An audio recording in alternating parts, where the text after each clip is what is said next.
Bonjour, bienvenue à la chaîne YouTube Cours Topo de MX.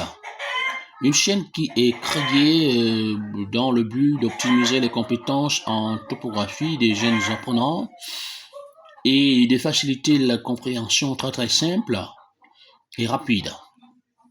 Aujourd'hui, nous allons commencer par la leçon basée sur le nivellement direct dans le cas d'une antenne. Lorsqu'on parle d'antenne ici, il est rappelé que le point dans un cheminement, ici le point de départ au point de référence est connu en altitude et le point d'arrivée est inconnu. Donc il n'y aura pas de compensation à faire. Voilà. Ici, voilà par exemple un cheminement. Il nous montre comment l'opérateur a opéré. Et ici, il faut rappeler qu'on sur le terrain, on choisit d'abord le sens de l'orientation des travaux, le sens de l'opération. Nous avons choisi ici le sens des aiguilles d'une montre qui est le sens positif. Bien, le principe. Le principe, à l'aide d'un niveau de demi-heure, l'opérateur stationne pratiquement au milieu de Rn et 1 et fait placer à l'aide de ses aidants une première mire en Rn et une deuxième mire en 1. Où il effectue donc, après avoir stationné, une lecture arrière en Rn et une lecture avant de 1. Voilà. Comme vous voyez là, nous rappelons que la lecture de Rn appelée lecture arrière, la lecture 1 et la lecture avant. Il se déporte aussi donc entre le point 1 et 2. Il fait la même opération, il divise 1, appelé lecture arrière, il divise 2, appelé lecture avant.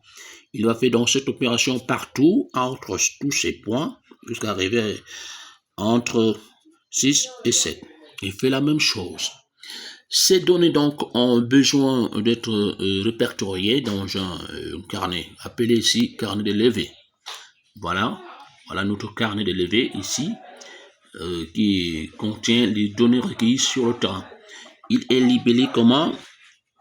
Vous voyez la première colonne qui nous parle des points entre lesquels on a stationné. Et la deuxième grande colonne, une colonne de lecture qui est divisée en deux. Nous avons la lecture arrière, les lectures avant. Nous avons aussi la colonne de dénivelé qui est divisée en deux. Nous avons les dénivelés négatifs et les dénivelés positifs. Et nous avons la dernière colonne qui nous parle de la colonne contenant des altitudes qu'on doit calculer, qu'on a déjà calculées. Bien. Voici donc ainsi fait. Pour calculer donc les dénivelés, grâce à nos deux lectures,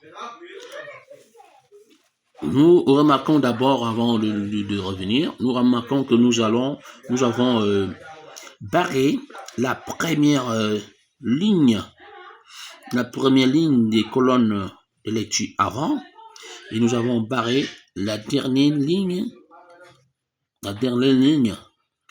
de lecture arrière. Pourquoi? Parce que sur notre chemin ici, lorsque vous voyez là, l'appareil stationné, nous avons seulement la lecture arrière, nous n'avons pas la lecture avant de Rn. Même chose ici entre 6 et 7, nous n'avons pas la lecture arrière, mais nous avons seulement la lecture avant. Lorsqu'on va stationner entre là, on va viser 6, on va viser 7 comme lecture avant, mais il n'y a pas la lecture arrière. Bien.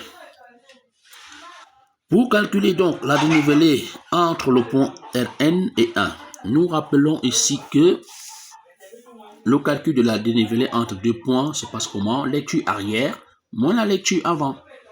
Lecture arrière moins la lecture avant. Nous obtenons la dénivelée entre les deux points. Bon, voilà. Et vous voyez ces flèches-là qui vous montrent comment il faut opérer. Ça veut dire, si je veux obtenir cette dénivelée qui est moins 0,325, je dois faire la lecture arrière de Rn moins la lecture avant de 1. Et ça me donne ce résultat. Moins 0,325. On l'inscrit dans la case des négatifs. Même chose avec ceci. Lecture arrière de 1 moins lecture avant de 2. On obtient moins 0,700. On l'inscrit dans la colonne des négatifs. Pour obtenir ces résultats, nous avons fait 3,175 moins 1,478 qui nous donne un résultat positif. Nous l'inscrivons dans la colonne des positifs, 1,600 plus 1,697. Nous opérons donc comme ça jusqu'à la fin. Bien. Voilà. Avant donc de passer au calcul des altitudes, il est rappelé ici que il y a un contrôle de calcul qui doit être fait pour se rassurer que nous ne sommes pas trompés dans les calculs. Nous voyons ici le contrôle de lecture, la somme des lectures arrière moins la somme des lectures avant est égale à la somme des dénivelés négatifs plus la somme des dénivelés positifs.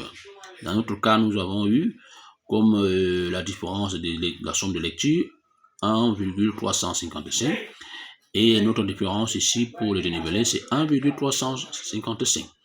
Donc c'est un résultat, c'est un calcul bien fait. Nous pouvons donc maintenant passer au calcul des altitudes. Voilà l'altitude de référence de point Rn. Pour calculer cette altitude ici, qu'est-ce qu'on a fait? 500. Avant de passer comme ça, il est à rappeler que l'altitude du point suivant, le point 1, sera égale à qui? À l'altitude de référence plus ou moins la dénivelée considérée. Vous voyez là, dans notre cas, nous avons notre dénivelé qui est négatif, donc on va faire Z1 est égal à ZRN moins la dénivelée entre Rn et 1. Alors,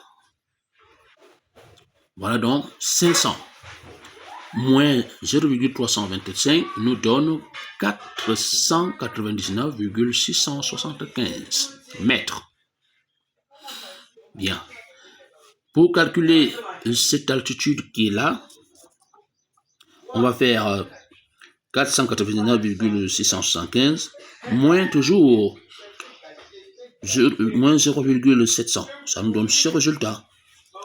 Pour avoir cette altitude, on fait 498,975 plus. On regarde bien que c'est positionné dans la colonne de plus 1,697. Nous obtenons donc 500,672 mètres. L'altitude a remonté. Voilà. Arrivé ici, pour obtenir ceci, on fait 500 moins 1,053 qui nous donne 499,612. Et nous voyons bien que l'altitude a baissé. Ainsi de suite, jusqu'à on arrive au point 7, dont l'altitude est égale à 501,355. Voilà donc ainsi fait, mes amis, le calcul de nivellement direct très simplifié dans le cas d'une antenne. On se voit donc à la prochaine vidéo. Ciao!